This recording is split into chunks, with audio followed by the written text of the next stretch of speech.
Hey guys, welcome back to the Filipino Archives, the show where we talk about Filipino artists. I'm Frances Hung, and today I'm with Michah Caychinco. And Jacob Santos. Today is a special day because we're going to talk about a National Artist Awardee, Carlos Botong Francisco, and a Gamamba Awardee, Ginaw Bilog. This week's topic is exciting, so make sure you listen all the way through for the details. But before that, today's episode is brought to you by Faber-Castell. Faber-Castell is one of the world's largest and oldest manufacturers of pens, pencils, other office supplies, and art supplies, with their objective of creating spaces where creativity and expression are flourishing, bringing together inspired and inspiring humans from all over the world. Before we get started, do you know any other Filipino artists other than Carlos Francisco and Gino Bilog? Oh, I know one. Benedict Cabrera. He was the National Artist of the Philippines for Visual Arts in 2006. Nice one.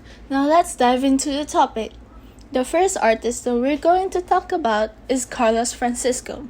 So who's Carlos Francisco? Carlos Botong Francisco, popularly known as Botong, is a national artist and a muralist from Angono, Rizal. He was the most distinguished practitioner of mural painting for historical pieces. I can also add that he was one of the first modernists in the Philippines, and his big break was winning first prize at the first national exhibition of the Art Association of the Philippines. Wow, he really is a good artist. Not just good, but a great one. Did you know that he created enormous canvases that chronicled the mythical world of the Filipino and its precious history? His inspiration mostly came from tradition, folklore, myths, legends, and customs in our country. In addition to his creativity, his paintings draw inspiration from local village life, particularly from his hometown of Angono, and are defined by bold colors, ornamental patterns, and pulsating lines. One of his iconic works is from the series of large-scale paintings called Kaysasaya ng Maynila, commissioned by the Mayor of Manila in 1968. The mural was divided in 7 oil-on-canvas paintings measuring 80 meters long. Wow, 80 meters long? Right? Can you imagine that? That's a total of 262 feet.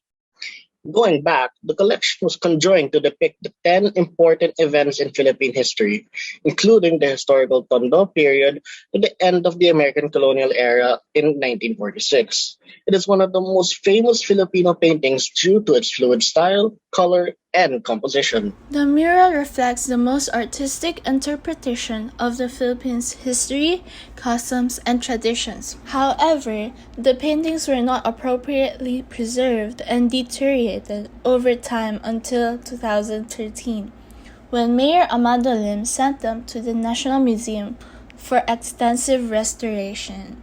Oh no, that must be sad. It really is.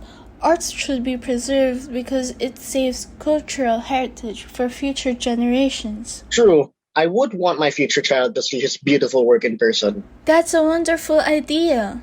Let's continue. Just like what Jacob said, 4 years later, the painting was decided to be displayed at the National Museum to reach a larger audience in exchange for their reproductions to replace the originals. Kaysasaya na Manila was later renamed Filipino Struggles in History and is now on display at the Senate Hall. Isn't it amazing? Yes, I'm glad his works are safe now and well kept, as it should be. Alright, do you know what time it is? Of course, it's time for another amazing product to be introduced. Today's episode is brought to you by Blick Acrylics. Blick Acrylics makes great quality acrylics with high pigment, vibrant colors, and a smooth texture. Blick is perfect for student artists on a tight college budget. The low price is perfect for stocking up. Amazing! This gives an opportunity for artists who are on a tight budget to stock up. Correct.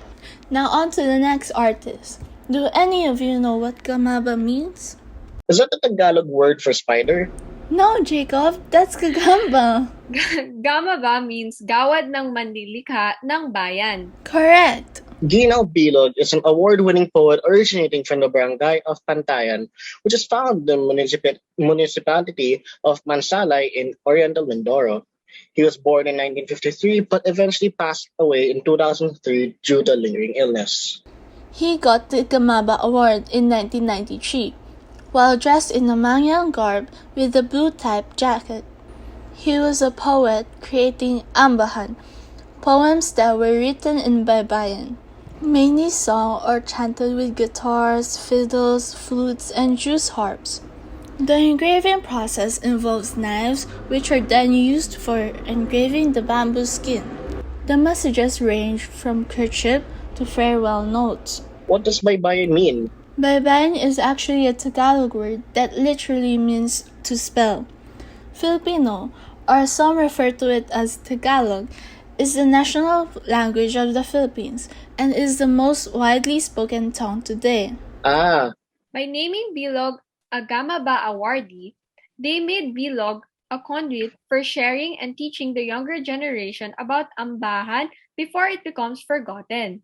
Bilog has a training center in Bayit named SLT, or the School of Living Traditions, which respond to UNESCO's declaration of two approaches in preserving heritage. That's amazing!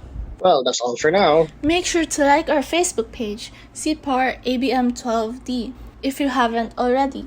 It's where we break down this episode throughout the week, so go ahead and check it out. Thanks for listening to the Filipino Archives. Before we go, show some love for our favorite podcast by leaving us a review on our Facebook page, and stay tuned for next week's episode. Keep on learning about arts and see you next time. Bye, guys!